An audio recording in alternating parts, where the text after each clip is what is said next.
Well, how do you do? I hope you can see me. Well, you could see me, and all of a sudden you can't see me. I'm not sure what happened. There we go. Well, that ain't helping either. Trying to fix the light there. My light got messed up here.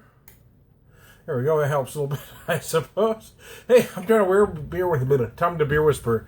This is Labor Day. This is the starting a part 2 video, and I was heading outside, and it started storming on us. So, anyways, I had an idea. For two whiskeys, I've got two Irish whiskeys.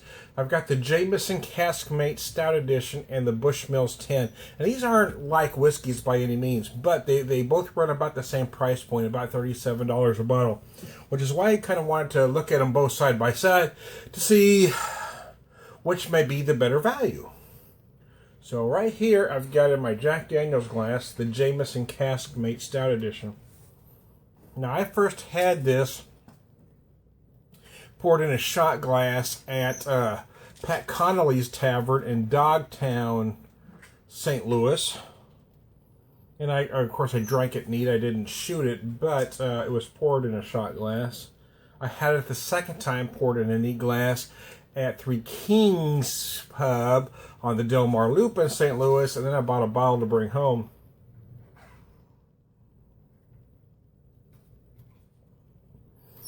Regular Jameson's a blended whiskey. This is aged in stout casks to give it some additional flavor, and you do taste those notes.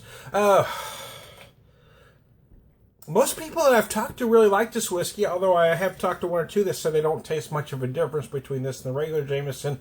I strongly disagree. You really can't taste those stout notes.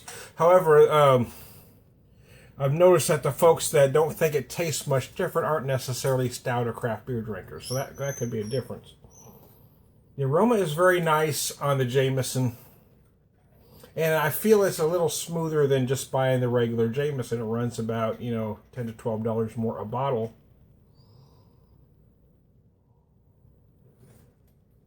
So your question is going to be, or should be, well, is it worth that extra $12 just to have it aged in stout casks? And for me, the answer is yes. You do taste some additional sweetness.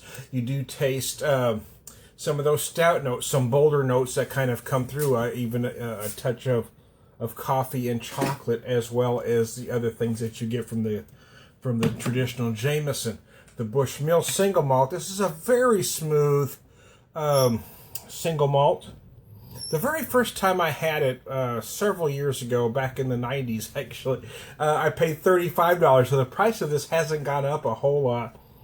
And I remember hearing somebody describe it, I read in a whiskey magazine, described as a beginner single malt. At that time, I kind of took offense to that description, but as I've tried many more over the years, I kind of see where they're going, meaning it's not the boldest of, but it is very smooth. It is a great introductory whiskey.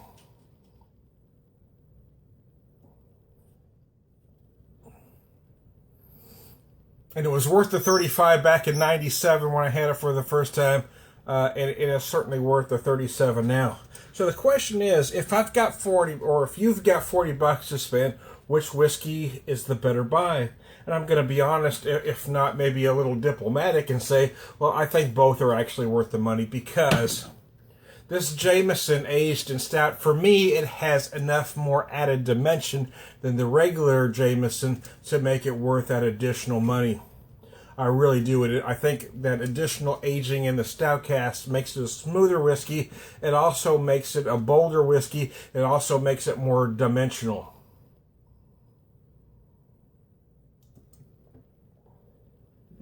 This one, the Bushmills, is clearly worth the money. There are other single malts out there that I personally think this one just hits the mark. Again, it's just going to depend on what you're looking for, but there are other brands of Irish whiskeys that will run you $45, $50 for a 10-year-old single malt. For this price point, this is a brilliant single malt, and it is a good place to cut your teeth on Irish single malts.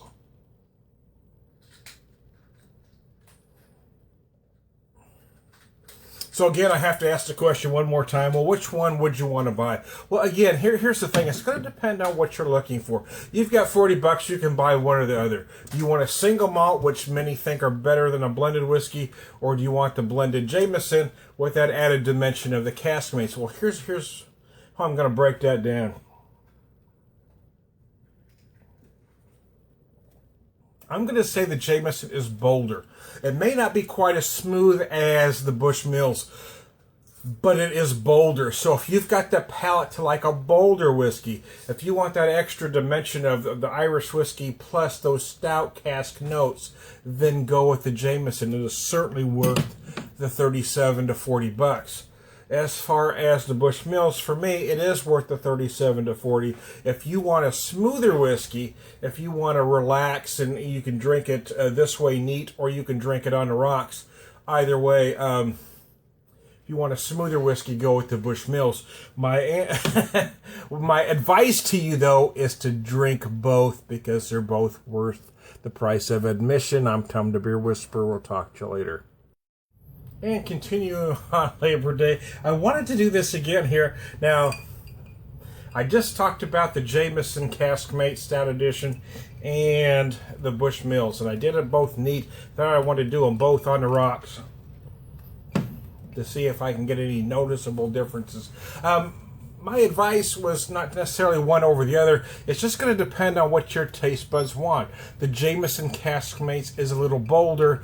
The Bushmills 10 is smoother. They both run for about the same price point.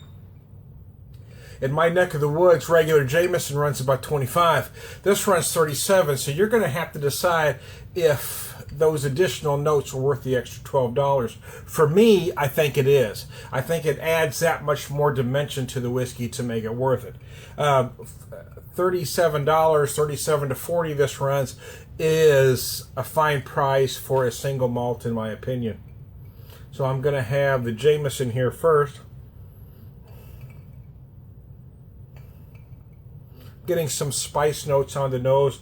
I certainly feel some of the oak and the cask, the stout cask notes.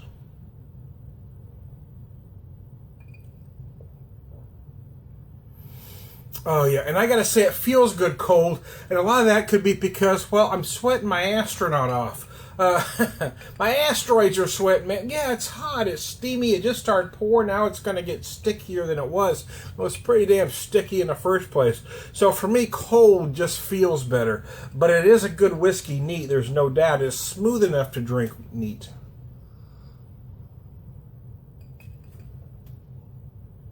I am going to say I'm getting some nice sweet notes as she's cold.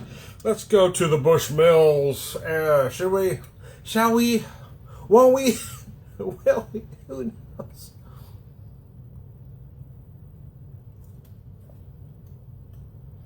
Yeah, again, I'm going to stand by my original notes and say it is a smoother whiskey. I actually feel more oak with it cold for some reason. And I'll tell you what, with the Jameson, as it gets colder, I feel more sweetness. As this gets colder, I feel more of the oak. So, again, I'm not going to run longer than I have. I've kind of overstayed my welcome as it was anyway, or as it is anyway. So this is Tom the Beer Whisperer. This is Labor Day 2015. Here's a couple of great whiskeys. If you're a whiskey guy and a craft beer guy like I am, I think both are worth buying. To me, both are very worth the price point. So I'll talk to you later.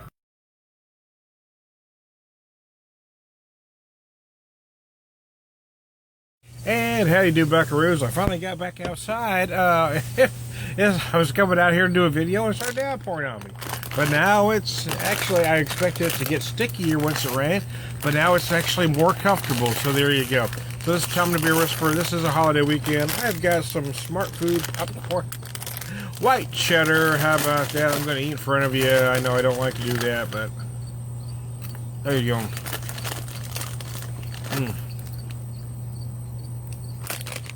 I am a popcorn junkie.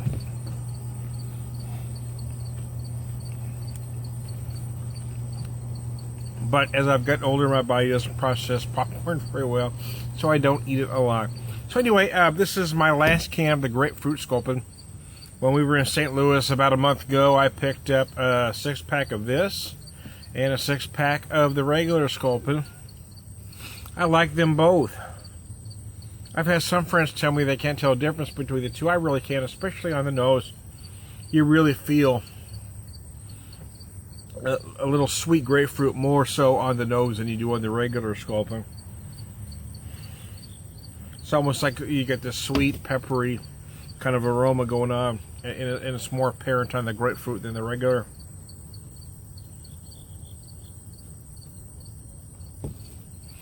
I don't have the other one to do a side-by-side. I did a side-by-side video with both of them, though.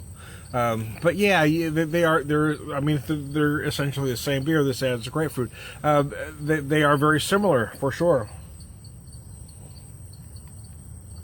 But you certainly can feel the grapefruit more so with the grapefruit Sculpin. Go figure. Yeah, I want to put that up there so you won't have to look at me eat. And I'm just going to keep talking. Wow.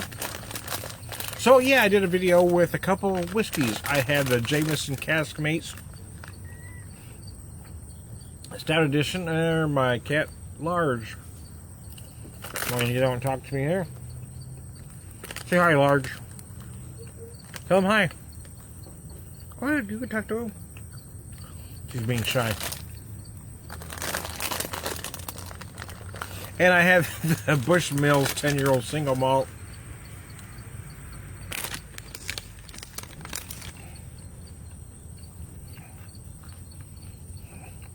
And I did a side-by-side with both of them, not because they're similar whiskeys, because they're not. They're vastly different. But because they have similar price points. They both run about 37. They're both going to run between 35 to 40 bucks a bottle in your neck of the woods. So I thought, well, let's compare price points rather than specific whiskeys, and to see, you know, maybe there's something within their flavor profile that you might like when, or the other. Large. Are you pestering me on purpose? She really hates when I talk to the camera because she thinks I should be talking to her. We had Large for about 8 years. Had her since she was a kitten. Her mom was belonged to a neighbor, and they abandoned her when they moved, and Large was one of the kittens. We kind of kept her. Originally, she was an outside cat. She just kind of hung around, came and eat every once in a while. She'd disappear for months at a time and then show up every now and again. And then one day, she just showed up for good. And then wanted to be an inside cat, so now she's an inside cat. Oh. Kind of lost track of how long I was going there. I couldn't see the time. This is a great beer. I love this. This is my last one. That's kind of what I'm doing today. I'm finishing up some odds and ends. This is a great beer. If you're a fan of IPAs, if you're not a fan of big citrus, this obviously isn't going to be for you. But if you're an IPA lover, there's no reason why you shouldn't love this. And there are enough differences between the regular, darn it, cat, and the grapefruit for me to want to buy both again. They're both a buy again. So this is my Labor Day video. I'm not sure if I'm going to do any more or not. We'll kind of play it by ear this time to Beer Whisperer. We'll talk to y'all.